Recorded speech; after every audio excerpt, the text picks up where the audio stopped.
All right, I don't know if I can catch this. You can see the bubbling and oozing, the foaming going on. This roller is curing rapidly. I think you might be able to see that on camera. Probably if it wasn't in the shade there might be a little smoke coming off of it. I don't know if you can see, there's a tiny little bit of smoke.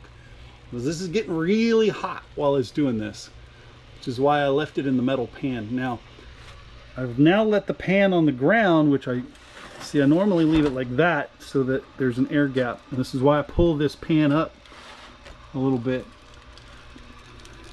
You can hear it. Oh yeah, you can hear that sizzle. See the smoke.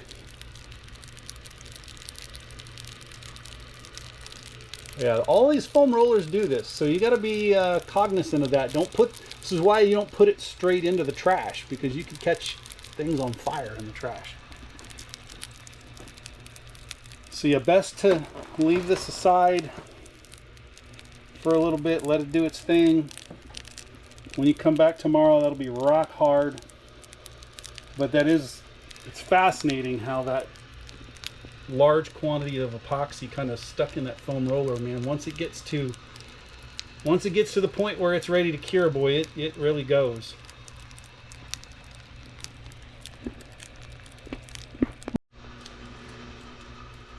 I really hope that smoke shows up on the video.